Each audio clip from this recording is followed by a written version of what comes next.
आइए भक्तजनों, अब सुनते हैं शनिवार व्रत की विधि एवं कथा। इस दिन शनि की पूजा होती है। काला तिल, काला वस्त्र, तेल, उड़द शनि को बहुत प्रिय है। इसीलिए इनके द्वारा शनि की पूजा होती है। शनि की दशा को दूर करने के लिए ये व्रत किया जाता है। शनि स्तोत्र का पाठ भी विशेष लाभदायक सिद्ध होता है। कथा। एक समय सूर्य, चंद्रमा, मंगल, बुध, बृहस्पति, शुक्र, शनि, राहु और केतु इन ग्रहों में आपस में झगड़ा हो गया कि हम सब में सबसे बड़ा कौन है। सब अपने अपने को बड़ा कहते थे। जब आपस में कोई निश्चय न हो सका तो सबके सब आपस में झगड़ते हुए इंद्र के पास गए और कहने लगे कि आप सब देवताओं के राजा हो, इसलिए हमारा न्याय करके बतलाओ कि हम नवग्रहों में सबसे बड़ा कौन है। राजा इंद्र इनका प्रश्न सुनकर घबरा गए और कहने लगे कि मुझ में ये सामर्थ्य नहीं है जो किसी को बड़ा या छोटा बतलाऊं। मैं अपने मुख से कुछ नहीं कह सकता। हाँ, एक उपाय हो सकता है। इस समय पृथ्वी पर राजा विक्रमादित्य दूसरों के दुख का निवारण करने वाला है, इसलिए तुम सब मिलकर उन्हीं के पास जाओ, वही तुम्हारे दुखों का निवारण करेंगे। ऐसा वचन सुनकर सभी ग्रह देवता चलकर भूलोक में राजा विक्रमादित्य की सभा में जाकर उपस्थित हुए और अपना प्रश्न राजा के सामने रखा। राजा उनकी बात सुनकर बड़ी चिंता में पड़ गए कि मैं अपने मुख से किसको बड़ा और किसको छोटा बतलाऊं। जिसको छोटा बतलाऊंगा वही क्रोध करेगा। परंतु उनका झगड़ा निपटाने के लिए एक उपाय सोचा कि सोना, चांदी, कांसा, पीतल, शीशा, रांगा, जस्ता, अभ्रक और लोहा 9 धातुओं के 9 आसन बनवाए। अब आसनों को क्रम से जैसे सोना सबसे पहले और लोहा सबसे पीछे बिछाए गए। इसके पश्चात राजा ने सब ग्रहों से कहा कि आप सब अपने अपने सिंहासनों पर बैठिए। जिसका आसन सबसे आगे है वो सबसे बड़े और जिसका आसन सबसे पीछे है वो सबसे छोटा जानिए, क्योंकि लोहा सबसे पीछे था और वो शनिदेव का आसन था। इसीलिए शनिदेव ने समझ लिया कि राजा ने मुझको सबसे छोटा बना दिया है। इस पर शनि को बड़ा क्रोध आया और कहा कि राजा, तू मेरे पराक्रम को नहीं जानता। सूर्य एक राशि पर 1 महीना, चंद्रमा 2.25 महीना 2 दिन, मंगल 1.5 महीना, बृहस्पति 13 महीने, बुध और शुक्र 1 महीने, परंतु मैं एक राशि पर 2.5 अथवा 7.5 साल तक रहता हूँ। बड़े बड़े देवताओं को भी मैंने भीषण दुख दिया है।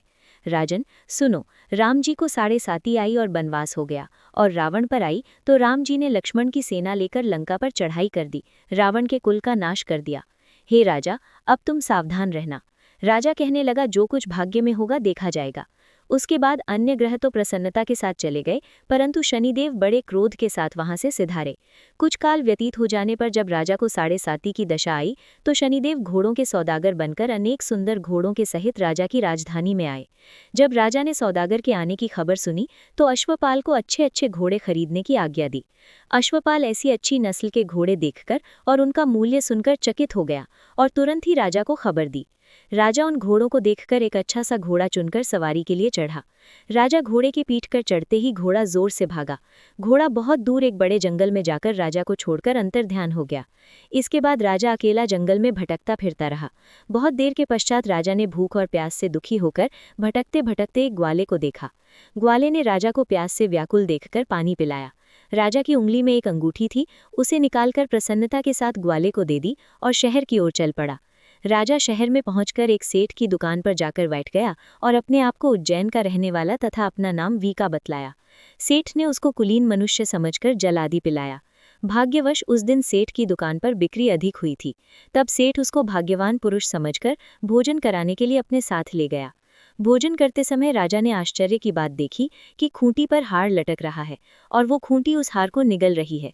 भोजन के पश्चात कमरे में आने पर जब सेठ को कमरे में हार न मिला तो सबने यही निश्चय किया कि सिवाय वीका के और कोई इस कमरे में नहीं आया, अतः अवश्य ही उसी ने हार चोरी किया है। परंतु वीका ने हार लेने से मना कर दिया। इस पर 5-7 आदमी इकट्ठे होकर उसको फौजदार के पास ले गए।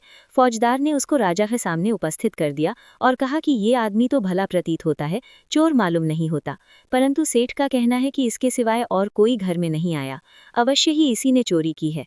तब राजा ने आज्ञा दी कि इसके हाथ पैर काटकर चौरंगिया किया जाए। राजा की आज्ञा का तुरंत पालन किया गया और वीका के हाथ पैर काट दिए गए।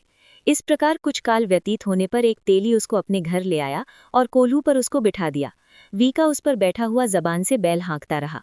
शनि की दशा समाप्त हो गई और एक रात को वर्षा ऋतु के समय वो मल्हार राग गाने लगा। उसका गाना सुनकर उस शहर के राजा की कन्या उस राग पर मोहित हो गई और दासी को खबर लाने भेजा कि शहर में कौन गा रहा है।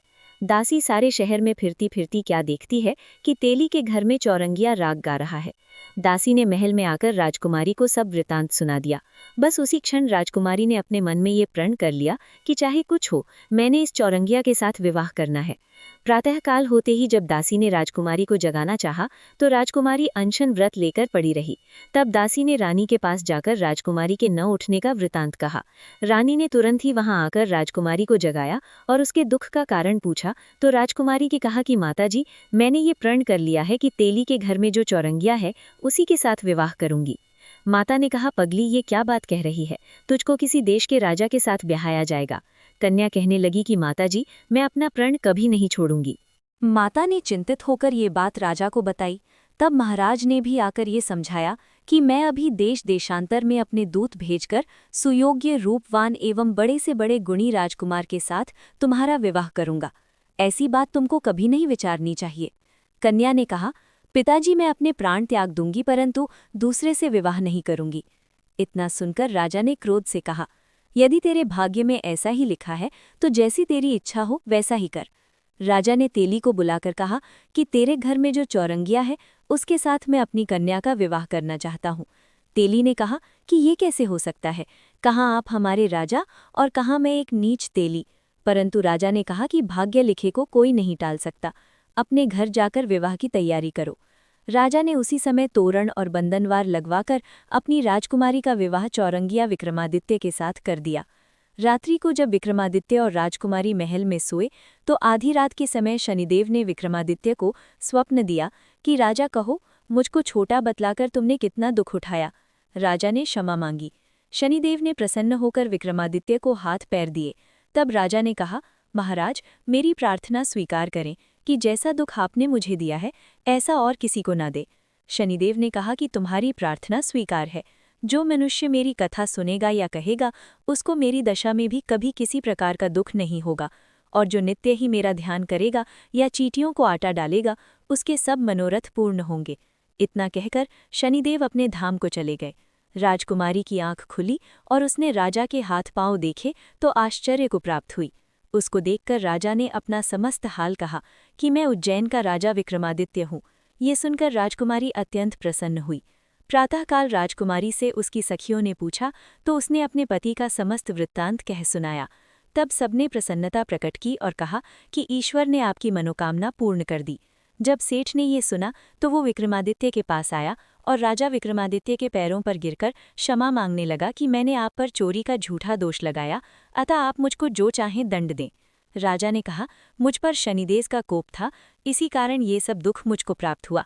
इसमें तुम्हारा कोई दोष नहीं, तुम अपने घर जाकर अपना कार्य करो। सेठ बोला कि मुझे तभी शांति होगी जब आप मेरे घर चलकर प्रीतिपूर्वक भोजन करेंगे। राजा ने कहा, जैसी आपकी मर्जी हो वैसा ही करे। सेठ ने अपने घर जाकर अनेक प्रकार के सुंदर भोजन बनवाए और राजा विक्रमादित्य को प्रीति भोज दिया। जिस समय राजा भोजन कर रहे थे, एक अत्यंत आश्चर्य की बात सबको दिखाई दी। जो खूंटी पहले हार निगल गई थी वो अब हार उगल रही हैं। जब भोजन समाप्त हो गया तो सेठ ने हाथ जोड़कर बहुत सी मोहरें राजा को भेंट की और कहा कि मेरे श्री कंवर नामक एक कन्या है, उसका पाणी ग्रहण आप करें। इसके बाद सेठ ने अपनी कन्या का विवाह राजा के साथ कर दिया और बहुत सा दान दहेज आदि दिया।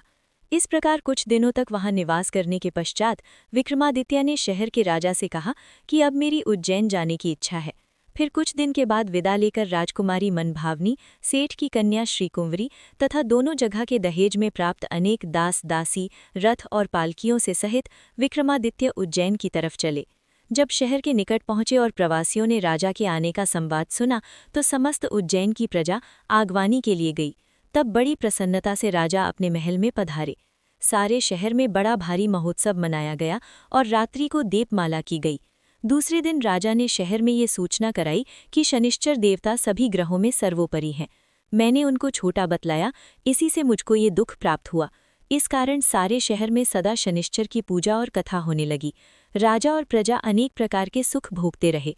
जो कोई शनिश्चर की इस कथा को पढ़ता या सुनता है, शनिदेव की कृपा से सब दुख दूर होते हैं। शनिवार की कथा को व्रत के दिन अवश्य पढ़ना चाहिए। जय जय श्री शनिदेव भक्तन हितकारी, जय जय श्री शनिदेव भक्तन हितकारी। सूरज के पुत्र प्रभु छाया महतारी, सूरज के पुत्र प्रभु छाया महतारी। श्याम अंक वक्रदृष्टि चतुर्भुजाधारी, श्याम अंक वक्रदृष्टि चतुर्भुजाधारी। नीलांबर धार नाथ गज की असवारी, नीलांबर धारे नाक गज के असवारी। जय जय श्री शनिदेव भक्तन हितकारी, जय जय श्री शनिदेव भक्तन हितकारी। सूरज के पुत्र प्रभु छाया महतारी, सूरज के पुत्र प्रभु छाया महतारी। मोदक मिष्ठान पान चढ़त है सुपारी, मोदक मिष्ठान पान चढ़त है सुपारी। लोहा तिल तेल उड़द महिषी अति प्यारी, लोहा तिल तेल उड़द महिषी अति प्यारी। जय जय श्री शनिदेव भक्तन हितकारी, जय जय श्री शनिदेव भक्तन हितकारी। सूरज के पुत्र प्रभु छाया महतारी, सूरज के पुत्र प्रभु छाया महतारी। देव दनुज ऋषि मुनि सुमिरत नरनारी, देव दनुज ऋषि मुनि सुमिरत नरनारी। विश्वनाथ धरत ध्यान शरण है तुम्हारी, विश्वनाथ धरत ध्यान शरण है तुम्हारी। जय जय श्री शनिदेव भक्तन हितकारी, जय जय श्री शनिदेव भक्तन हितकारी। सूरज के पुत्र प्रभु छाया महतारी, सूरज के पुत्र प्रभु छाया महतारी। जय जय श्री शनिदेव भक्तन हितकारी, जय जय श्री शनिदेव भक्तन हितकारी। सूरज के पुत्र प्रभु छाया महतारी, सूरज के पुत्र प्रभु छाया महतारी। सूरज के पुत्र प्रभु छाया महतारी, सूरज के पुत्र प्रभु छाया महतारी।